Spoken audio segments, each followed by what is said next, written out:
आज के इस आर्टिकल में आप लोग का स्वागत है। ये आर्टिकल लिखा गया है चेतन भगत के द्वारा, ये जो एक नोवेलिस्ट है, एक उपन्यासकार है अंग्रेजी के। देखते हैं क्या बताते हैं। वो बता रहे हैं कि शायद हम कुछ विशेष परिस्थितियों में कुछ धर्मस्थलों को फिर से उनके पुराने स्वरूप में लाने को अनुमति दे सकते हैं। लेखक क्या बोल रहे हैं कि शायद हम कुछ विशेष परिस्थितियों में कुछ धर्मस्थलों को फिर से उनके पुराने स्वरूप में लाने की अनुमति दे सकते हैं।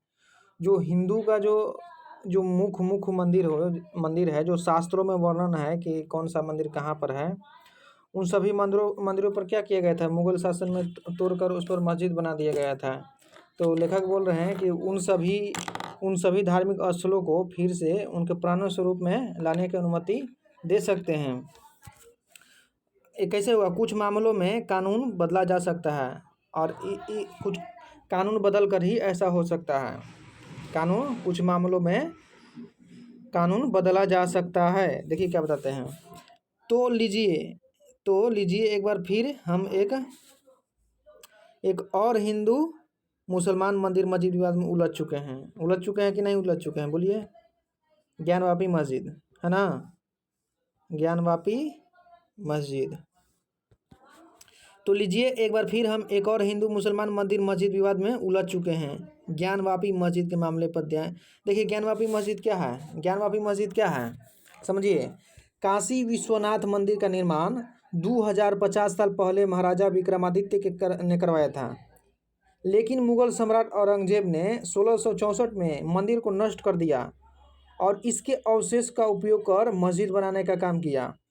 और इसी मस्जिद को आज हम जानते हैं ज्ञानवापी मस्जिद के रूप में। और ज्ञानवापी मस्जिद जो है, आज हिंदू लोग अपना दावा ठोके थे कि ये मेरा है, तो इसी पर आज एक बहस छिड़ा हुआ है। तो वही लेखक बोल रहे हैं कि लीजिए आज फिर हम हिंदू मुसलमान के लिए मंदिर मस्जिद विवाद में उलझ चुके हैं। ज्ञानवापी मस्जिद के मामले पर पूरे देश का ध्यान केंद्रित हो चुका है। ज्ञानवापी मस्जिद के मामले पर देश का ध्यान केंद्रित हो चुका है। लेकिन अच्छी खबर यह है कि अगर आज भारत में हिंदू मुसलमान टकराव का सर्वोच्च बिंदु कुछ पुराने पूजा स्थलों तक ही सीमित है, तो मान लीजिए कि हम इन दोनों समुदाय का आपसी रिश्तों में एक लंबी दूरी तय कर चुके हैं। लेखक बोल रहे हैं कि अच्छी खबर यह है कि अगर आज भारत में हिंदू मुसलमान टकराव का सर्वोच्च बिंदु कुछ पुराने पूजा स्थलों तक ही सीमित है, तो मान लीजिए कि इन दोनों समुदायों को आपसी रिश्तों में एक लंबी दूरी तय कर चुके हैं।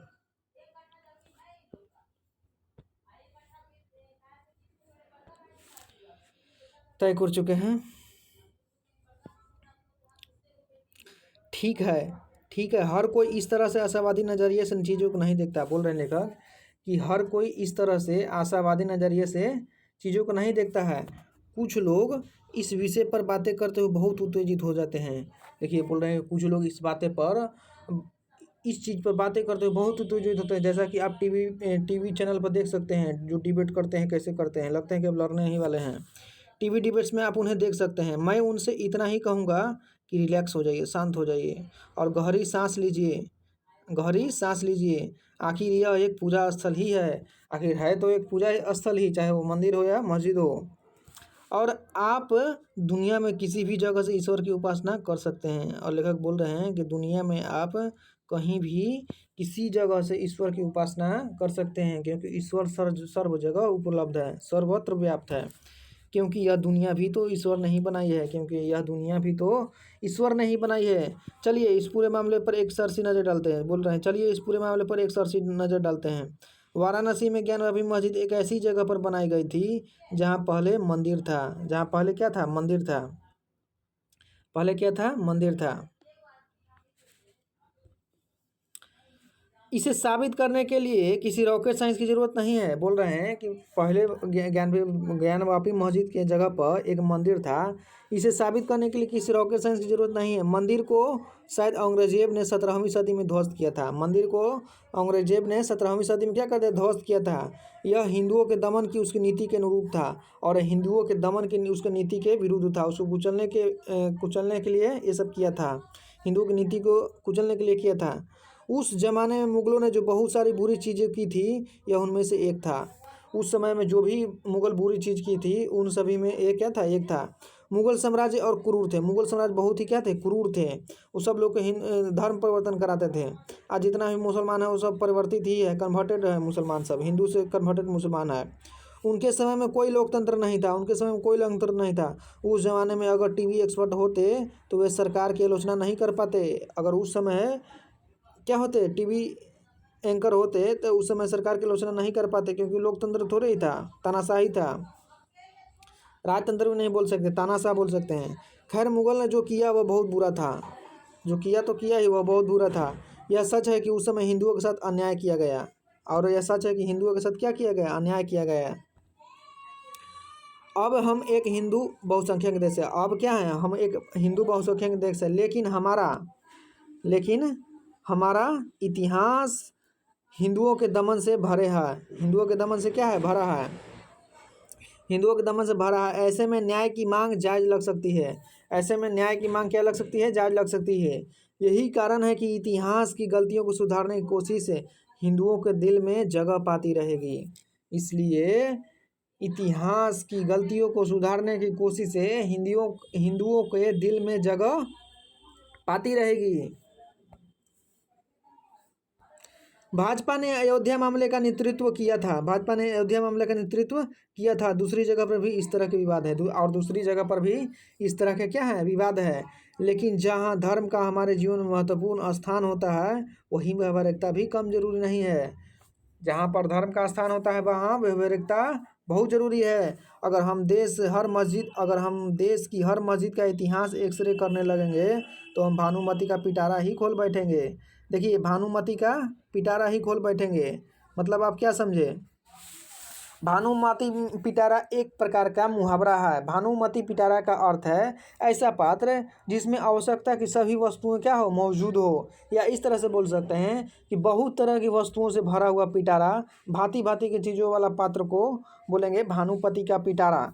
तो लेखक बोल रहे हैं कि हम देश की हर मस्जिद का ऐतिहासिक एक्सरे करने लगेंगे तो हर वो मौजूद, हर वो चिन्ह, हर वो सबूत मिलेंगे जिससे यह साबित हो सके कि वहाँ पर पहले मंदिर ही था। अर्थात एक्सरे करने लगेंगे तो वहाँ पर मंदिर ही मिलेगा। भारत में लगभग 40 से 50 हज़ार के बीच में ऐसे मस्जिद हैं जो पहले कभी मंदिर हुआ करते थे। उस मंदिर को तोड़कर उसके अवशेषों से ही मस्जिद बनाया गया था। तो लेखक बोल रहे हैं कि अगर हम सब मस्जिद का ऐतिहासिक एक्सरे करने लगेंगे तो भानुमति का पिटारा ही खोल बैठेंगे, यानी सब एक तरह से मंदिर ही है।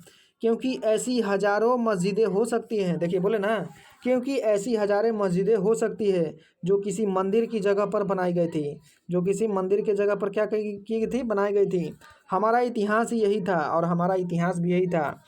मंदिर को मस्जिद में कन्वर्ट करने की बात तो रहने ही दीजिए, मंदिर को मस्जिद में कन्वर्ट करने की बात तो रहने ही दीजिए। आज भारत में जितने मुसलमान हैं उनके पुरखे भी मुख्यतः हिंदू थे जिन्हें इस्लाम में कन्वर्ट कर दिया गया था। मंदिर को मस्जिद में कन्वर्ट कर गए थे, इसको बात तो छोड़िए। आज भारत में जितने भी मुसलमान हैं उन सभी को बलपूर्वक कन्वर्ट किया गया है। आप केवल मस्जिद की बात करते हैं और मंदिर के, सब कन्वर्टेड मुसलमान है, सब हिंदू से कन्वर्ट हुए मुसलमान बने हैं। ऐसे में सवाल उठता है कि अब हम क्या करेंगे। ऐसे में सवाल उठता है कि अब हम क्या करने वाले हैं, क्या करेंगे। क्या हम इस ऐतिहासिक गलतियों को ठीक करने में ही अपना समय खर्च करते रहेंगे? क्या जो हमारा समय बचा गया है हम इस ऐतिहासिक गलतियों को ठीक करने में ही अपना समय खर्च करते रहेंगे, या हम यथास्थिति को स्वीकार कर आगे बढ़ने को तैयार होंगे? या इसको ही हम स्वीकार करके आगे बढ़ेंगे, गुलामी को प्रतीक लेकर बढ़ेंगे? जो मंदिर तोड़ दिया गया था, उसको मस्जिद बनाया गया था, उसको ही लेकर छोड़ देंगे, चलेंगे, या सुधार करेंगे? यथास्थिति को स्वीकार करना एक उचित नज़रिया है। जो पहले से हो गया उसको स्वीकार करना एक उचित नज़रिया है। 1991 में संसद ने भी यही कहा था। जब उसने पूजा स्थल कानून पारित किया था तो यह कानून कहता है कि 15 अगस्त 1947 की जिस पूजा स्थल को जो धार्मिक स्वरूप था उसे ही कायम रखा जाए। देखिए, संसद में 1991 में एक बिल पारित हुआ जिसके उसमें कानून बनाया गया कि 15 अगस्त 1947 के पहले जिस पूजा स्थल का जो धार्मिक स्वरूप था वो भविष्य में भी वैसा ही रहेगा। केवल बाबरी मस्जिद को अलग रखा गया था विशेष प्रकार से। अगर ऐसा नियम कानून बना है तो एक प्रकार के गलत ही है, क्योंकि 1947 के पहले भारत गुलाम था, और जब गुलाम था तो हम अपना न्याय उचित तरह से नहीं कर सकते थे। आज भारत आज़ाद हो गया तो न्याय की तो मांग कर सकते हैं। अगर आज़ाद भारत में भी अगर न्याय की मांग नहीं कर सकते हैं तो ये कैसा आज़ादी है? ये भी एक तरह से गुलामी ही है। तो लेखक यही बोलना चाहते हैं कि 1991 में संसद ने यही कहा किया था कि जो पूजा स्थल जिस स्वरूप में है आज़ादी के समय तक, वो बाद में भी वैसे ही रहेंगे। बाबरी मस्जिद राम जन्मभूमि मामले में देखिए, बाबरी मस्जिद राम जन्मभूमि मामले को क्या किया गया था? विशिष्ट मानकर इस कानून से मुक्त रखा गया था, इसको अलग रखा गया था। यथा स्थिति कायम रखने वाली नीति से शांति बनी रहती है। यथा स्थिति कायम रखने वाली नीति से क्या शांति बनी रहती है, और हम विवादों और गैर जरूरी टकराव से बच जाते हैं। और इस प्रकार से क्या होता है? विवादों और गैर जरूरी टकराव से बच जाते हैं। लेकिन क्या यही चीज़ों को देखने का सबसे अच्छा तरीका है? लेकिन लेखक बोल रहे हैं, लेकिन क्या यही चीज़ों को देखने का सबसे अच्छा नज़रिया है? बोलिए, बताइए। नहीं, कानून तो यही कहता है कि आज़ादी के बाद कानून क्या कहता है कि आज़ादी के बाद किसी धर्म स्थल के स्वरूप को बदला नहीं जा सकता। आज़ादी के बाद नियम बन गया 1991 में कि किसी भी धर्म स्थल के स्वरूप को बदला नहीं जा सकता। लेकिन आज़ादी के पहले तो हम वैसे भी न्याय की मांग करने को स्वतंत्र नहीं थे। लेकिन लेखक बोल रहे हैं कि आज़ादी के पहले तो हम वैसे भी न्याय की मांग करने को स्वतंत्र नहीं थे, तब हम पर विदेशी ताकत का राज था। पहले विदेशी ताकत का राज था तो कैसे न्याय कर सकते थे? आज बहुसंख्यक देश हिंदू का राज है। आज इस आज़ाद देश में सबसे ज़्यादा बहुसंख्यक हिंदू है, इसलिए वो अपना मांग कर सकते हैं। तो क्या हम मान लें कि आज़ादी के पहले जो कुछ हुआ था वही आज़ादी के बाद भी हम पर थोपा जा रहेगा? ये कैसी आज़ादी है? तो क्या हम मान लें कि आज़ादी पहले जो कुछ हुआ था वही आज़ादी के बाद भी थोपा जाए हम पर? ये कठोर लेकिन जायज़ सवाल है। बोल रहे हैं कि ये सवाल जो है कठोर है, लेकिन यह उचित है, यह सही है। वैचारिकता भले ही हमें एक कठिन यथास्थितिवादी समाधान की ओर ले जाए। बोल रहे हैं कि हमारा जो वैचारिकता है भले ही हमें एक कठिन यथास्थितिवादी समाधान की ओर ले जाए, धर्म स्थलों की जांच पड़ताल करने के तर्क की भी अनदेखी नहीं की जा सकती। तो धर्म स्थल के लिए ऊंची जांच पड़ताल हम करने को तैयार हैं, जो तर्क देने को तैयार है उसको अनदेखा नहीं कर सकते हैं। जो तर्क दिए जा रहे हैं एक विशेष वर्ग के पक्ष में।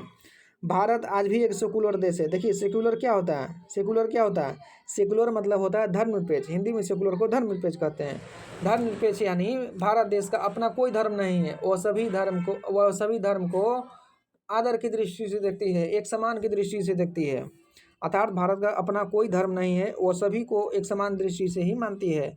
जिसको जैसा धर्म मानना है वो अपना माने, सबकी स्वतंत्रता है। सेकुलर का मतलब यही हुआ, और आगे भी रहेगा। मगर क्या सेकुलर का अगर यही अर्थ है कि सभी धर्मों को एक समान मानते हैं, तो क्या हम अपने धर्म के लिए विशेष मांग नहीं कर सकते हैं? हमारा जो मंदिर तोड़कर मस्जिद बना दिया गया उस पर विशेष मांग नहीं कर सकते हैं? लेकिन सेकुलर होने का मतलब क्या होता है? लेखक बोल रहे हैं कि लेकिन सेकुलर होने का मतलब क्या होता है? क्या इसका यह मतलब है कि जब धर्म का मसला है तो हम कोई भी बदलाव न करें? सेकुलर होने का मतलब क्या होता है? यही मतलब होता है कि जब धर्म का मसला है तो हम कोई भी बदलाव ना करें या कोई भी सवाल ना पूछें। एक ऐसा सेकुलर है कि हम एक दूसरे को अच्छी तरह से समझने के बजाय एक दूसरे के मामलों से खुद को क्या करें? अलग अलग रखें। हम एक दूसरे को अच्छी तरह से समझने के बजाय एक दूसरे के मामले से क्या करें? खुद को अलग अलग रखें। आज आप जिसे एक मस्जिद कहते हैं, चेतन भगत बोल रहे हैं कि आज आप जिसे एक मस्जिद कहते हैं, हो सकता है अतीत में वह जगह सदियों तक हिंदुओं के सबसे पवित्र धर्म स्थलों में से एक रही हो। आज जिसे आप मस्जिद कहते हैं वो सदियों पुराने क्या था? हिंदुओं के सबसे पवित्र धर्म स्थल था। तो क्या हम इस पर बात भी ना करें? लेखक बोल रहे हैं, तो क्या इस पर हम बात भी ना करें? बताइए, बात भी ना करें? ये जायज़ सवाल है, ये उचित सवाल है, बात करना चाहिए। और इन बातें करने भर से कोई कम्युनल या नॉन सेकुलर नहीं हो जाता है। देखिए, कम्युनल क्या होता है? कम्युनल मतलब एक तरह से सार्वजनिक ही होता है। इसका अर्थ है अपने निजी हितों के बजाय समुदाय या समाज के हित में सोचना, यानी सभी के लिए सोचना। एक कम्युनल हुआ। नॉन सेकुलर, सेकुलर मतलब एक तरह से सभी को सोचना हो गया। नॉन क्यूमुलर मतलब किसी विशेष वर्ग के लिए ही सोचना। तो लेखक बोल रहे हैं केवल इन सभी चीज़ों पर बातें करने से कोई कम्युनल या नॉन सेकुलर नहीं हो जाता है। शायद हम विशेष परिस्थितियों में कुछ धर्म मसलों को फिर से उनके पुराने स्वरूप में लाने की अनुमति दे सकते हैं। और इस प्रकार से बोल रहे हैं कि शायद हम विशेष परिस्थितियों में कुछ धर्म मसलों को फिर से उनके पुराने स्वरूप में लाने की अनुमति दे सकते हैं और इसके लिए अत्यंत सख्त मानदंडों का पालन कर सकते हैं। मानदंड ये हो सकते हैं कि क्या वह स्थान किसी दूसरे धर्म के लिए अत्यंत महत्वपूर्ण था। मानदंड क्या हो सकता है? यह स्थान किसी दूसरे धर्म के लिए अत्यंत महत्वपूर्ण था, और क्या आज जिस समुदाय के द्वारा उस स्थान का उपयोग किया जा रहा है उसे हम इस बात के लिए राजी कर सकते हैं और उसको मना सकते हैं कि ये मेरा पहले क्या था, मंदिर था और आज मस्जिद बन गया है। धर्मस्थल को फिर से अपने पुराने स्वरूप में लाया जाए। देखो बोल रहे हैं धर्मस्थल को फिर से अपने पुराने स्वरूप में लाया जाए। शायद पूजा स्थल कानून को 99.99% मामलों पर लागू किया जा सकता है, लेकिन 0.01% के लिए कोई दूसरा समाधान खोजा जा सकता है। दूसरा समाधान क्या हो सकता है? खोजा जा सकता है। सही को सही और गलत को गलत कहना चाहिए। सही का ही न्याय करना चाहिए, लेकिन विशेष वर्ग के लोग केवल अपने लिए ही कट्टरता और बर्बरता का परिचय देते हैं। कुछ धर्मस्थलों के लिए तो मैं सुझाव दूंगा कि क्यों ना वहाँ एक हाइब्रिड मॉन्यूमेंट बना दिया जाए। बोल रहे हैं कुछ धर्मस्थलों के लिए मैं सुझाव दूंगा कि क्यों ना वहाँ एक हाइब्रिड मॉन्यूमेंट बना दिया जाए। हाइब्रिड मॉन्यूमेंट क्या होता है? हाइब्रिड मॉन्यूमेंट जैसे मंदिर और मस्जिद होता है, दोनों को एक साथ एक जगह पर ही दोनों को मिलाकर बनाया जाए। लेखक बोल रहे हैं यही सेकुलर का मतलब हुआ। सेकुलर का मतलब यही कि साथ साथ चले मंदिर मस्जिद एक साथ की तरह। आखिर सच्चा सेकुलरिज्म तो यही है। बोल रहे हैं कि अगर ऐसे मंदिर मस्जिद सभी एक साथ रहेंगे तो आखिर सच्चा सेकुलरिज्म तो यही है कि हम दूसरे को अपने से अलग रहने देने के बजाय साथ साथ होने का जश्न मनाएं। सच्चा सेकुलरिज्म क्या है? यही है कि हम दूसरे को अपने से अलग रहने देने के बजाय साथ साथ होने का जश्न मनाएं। यही सेकुलरिज्म का सही सिद्धांत है। लेखक आर्टिकल में यही बताना चाहते थे। ऐतिहासिक महत्व बनाम मौजूदा स्थिति। हमें देखना चाहिए कि किसी धर्म स्थल का ऐतिहासिक महत्व क्या था और उसकी तुलना में उसकी वर्तमान स्थिति क्या है। हमें पूछना चाहिए कि क्या कोई धर्मस्थल अतीत में सदियों से हिंदुओं को पवित्र भूमि रहा था, जिसे बाद में एक ऐसी मस्जिद में बदल दिया जाए जिसका आज उतना महत्व न हो। हमें ऐसे मसलों पर बात करने से बचने के बजाय इनके बेहतर समाधान की राह तलाशनी चाहिए। इन पर बात करना चाहिए। इन मुद्दों पर खुलकर बात करना चाहिए ताकि समस्या का समाधान हो सके। लेकिन बहुत सारे लोग इस पर क्या करते हैं? बचते हैं इन सभी चीज़ों से बातें करने से। तो चेतन भगत यही बताना चाहते थे इस आर्टिकल में। आज के वीडियो में इतना ही। ठीक है, धन्यवाद।